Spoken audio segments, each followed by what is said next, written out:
በማህበር መካከል ዝቅ ባለ ድምፅ ሌላውን ሳይረብሹ በልሳን ቢጸለይ ምን ችግር አለው ይላል። ችግር የለው፣ ተፈቅዷል። አንደኛ ቆሮንቶስ 14 ማህበሩን ሳይረብሹ ለራሳቸው በልሳን እንዲጸልዩ ተፈቅዷል። የቤተ ክርስቲያን ሽማግሌዎችም በልሳኖች መናገርን አትከልክሉ ብለዋል። ማህበሩን መበጥበጥ ግን አይቻልም ነው። ጮክ ብለህ ለመናገር ሁለት ነገር ማሟላት፣ አንደኛ ሁሉም ሰው ጮክ ብሎ እንዲናገር አይፈቀድም። ሁለት ወይንም ሶስት። እነዛ ደግሞ የሚናገሩት ምን ከሆኑ ነው? የሚተረጉም ካለ በአማርኛ ወይ በምንሰማው ቋንቋ የሚተረጉም ሌላ ተርጓሚ ወይም ራሱ ተናጋሪው መተርጎም ጸጋ ካለው እየተረጎመ ሲያቀርብልን ያን ጊዜ ድምፅ አሰምቶ በልሳኖች መናገር ይቻላል። ከዛ ውጭ ግን ለራሱና ለእግዚአብሔር ይናገር ነው የሚለው። እዛው ማክቶምቶም ነው የሚሻለው። አንድ እሱ ነው። እሱም እንግዲህ ምንድነው ልሳን ከሆነ ማለት ልሳን ከሆነ ይቻላል። በተረፈ ታንግ ኤንድ ባብሊንግ አለ። ባብሊንግ እና ታንግ ይለያያሉ። ታንግ መንፈስ ቅዱስ በሚሰጣቸው ቋንቋዎች፣ በግዕዝ ቋንቋ ልሳኖች፣ በአማርኛ ቋንቋዎች መናገር ነው። ባብሊንግ ግን ሕፃን ልጅ ታውቃላችሁ? ቤት ውስጥ ሕፃን ልጅ በ ዳዳዳዳዳ ኛኛኛኛኛኛ ያወራል፣ የሆነ ነገር ይላል አይደል? እሱ ባብሊንግ ይባላል። እና እሱ አይነቱ ለምሳሌ ዝም ብለህ ብትል it's not tongue፣ ልሳን አይደለም፣ ባብሊንግ ይባላል። ልክ የልጁ አይነት ንግግር ነው። ወይ ደግሞ ሁል ጊዜ 5 ፊደል ብቻ የምታወራ ከሆነ ሁል ጊዜ አምናም ካቻምናም ዘንድሮም ብዙ ጊዜ እንደምለው ለቅሶ ቤትም ሰርግም ቤት ያችን 5 ፊደል ብቻ ከሆነ ታንግ ሳይሆን ባብሊንግ ይባላል። ታንግ ሌላ ነው። ታንግ ፊደላት ተዋቅረው ቃላት ተዋቅረው አረፍተ ነገሮች አሉት። ታንግ ወይም ልሳን ቋንቋ ቃላት ስለሆነ፣ ባብሊንግ የሚባለው ግን ያ ቅድም ያልኳችሁ ነው። ልጁ እንደሚለው ቤት ውስጥ ህፃናት ልጆች እንደሚሉት ቸርች ውስጥ ማለት ነው። ምንንግ የለውም፣ የቃላት አደራደር የለውም፣ አይዘመርበትም። ጳውሎስ በልሳኖች እዘምራለሁ ይላል። ለመዝሙር የማይሆን ግን ሁል ጊዜ የሆነች 5 ፊደል እሷ እንድትረዝም አጃቢ ታስገባለህ። ሃሌሉያ፣ አሁንም እሷን ትላለህ።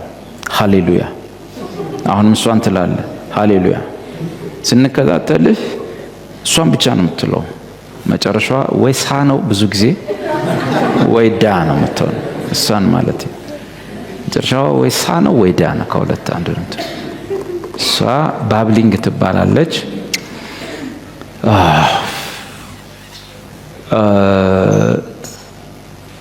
ሌላም ስም አለው፣ እሱኛው ቤስት ነው ብዬ አስባለሁ። ሪጆይሲንግ ሳውንድ፣ የደስታ ድምፅ ይባላል። ሪጆይሲንግ ሳውንድ ወይም የደስታ ድምፅ። የደስታ ድምፅ በአማርኛም አይወጣም፣ በኦሮምኛም አይወጣም፣ በእንግሊዝኛም አይወጣም። የደስታ ድምፅ ድንገት የሚወጣ ድምፅ ስለሆነ ያ ሲረዝም ለአንዳንድ ወንድሞች ልሳን ይሆናል፣ ግን ልሳን የሚለውን አያሟላም። የደስታ ድምፅ ሪጆይሲንግ ሳውንድ መዝሙር መጽሐፍ ላይ አለ። ለእግዚአብሔር በደስታ ድምፅ ጩሁ የሚለው ምስራቅ አገር ላይ ሲኬድ የደስታ ድምፅ የሚገለጠው ምን ተብሎ መሰለ? ምስራቁ የሴም ህዝብ እልልታን የሚያቀዝብ ምስጉን ነው ይላል መዝሙር 89 ቅንፍ ቁጥር 15። እልልታ የሚያቀዝብ ምስጉን ነው። እግዚአብሔር እልልታን የሚያቅ በፊትም ብርሃን የሚሄድ ምስጉን ነው። Blessed and happy are the people who know the joyful sound። እልልታን የሚያቀዝብ። አሁን እልልታ የሚለውን እንግሊዝኛው joyful sound ወይም rejoicing sound ብሎታል። ለምን? መጽሐፍ ቅዱስ በተጻፈበት የምስራቅ የሴም ቋንቋ እና ባህል ላይ ተመስርቶ ስለሆነ እልልታ ይታወቃል በምስራቁ ዓለም። እልልታ በምስራቁ ዓለም የደስታ ድምጽ ነው። ሰው ደስ ሲለው ሴቱም ወንዱም አረቦችም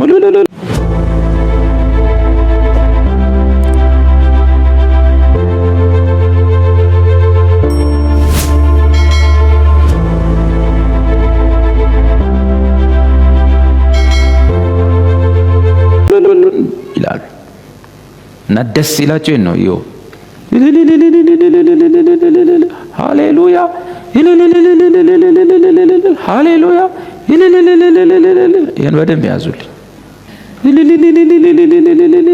የደስታ ድምጽ። አሁን ነጮቹ ሴሜቲክ ህዝብ አይደሉም። ካልቸራቸው ውስጥ እልል ፈረንጅ እልል አይችልም። ታውቃላችሁ?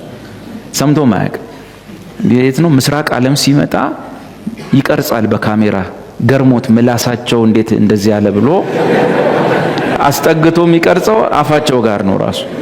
እንዴት እልል ሊሉ ቻሉ? አረቦቹ ደግሞ እንደዚህ እየመቱ ምናምን ነው በጣም ተደንቀው ነው የሚሉት።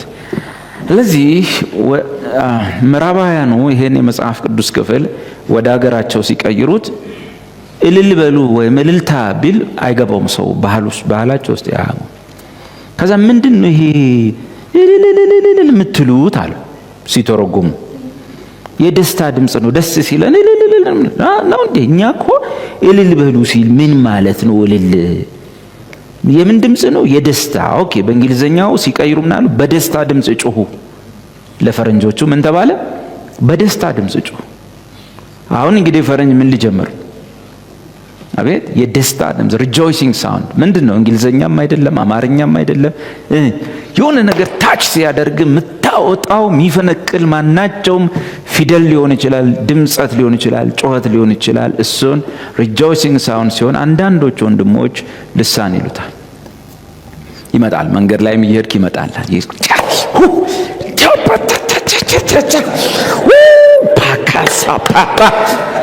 ከዛ is tongue no rejoicing sound ከውስጥ ሲፈነቅል የሆነ ነገር ታች ሲያደርግ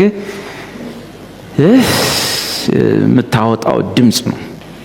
ካልተጠነቀቅ ይሄ ድምጽ ሌላ ሃይማኖት ውስጥም ስላለ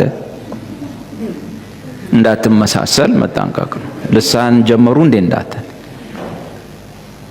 በማጠብቁበት ቦታ ላይ ይሄ ድምጽ ይመጣል እና ልሳን ነው። ልሳን ከስላሴ እግዚአብሔር አብ በኢየሱስ በኩል ወደ ምድር በላከው በመንፈስ ቅዱስ አማካኝነት የሚሰጥ ከጸጋ ስጦታዎች ውስጥ አንዱ ሲሆን በልሳኖች መናገር በቤተ ክርስቲያን ውስጥ ከተተረጎመ የሚያንጽ ካልተተረጎመ የማያንጽ የጸጋ ስጦታ ነው ማለት ነው። የቋንቋ ጸባይ ነው ያለው፣ የቋንቋ ዘይቤ ነው ያለው። ይነገርበታል፣ ይዘመርበታል፣ መልእክት ይተላለፍበታል።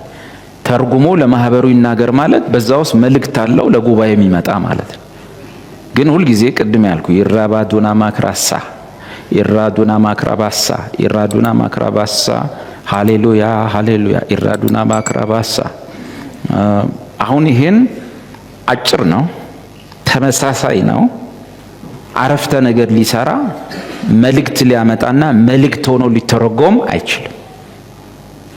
አይችልም። ስለዚህ ማህበሩን ምንም ሊያንጽ አይችልም። አንደኛ ቆሮንቶስ ምዕራፍ 14 በልሳኖች የሚናገር ሰው ማህበሩን አያንጽም። ስለዚህ በማህበር ላይ ዝም ይበል። ይሄን ያለው ማን ነው? ወንድም ዳዊት አይደል ነው። አሁን ነገ ፌስቡክ ላይ እንደዛ ነው ይባል።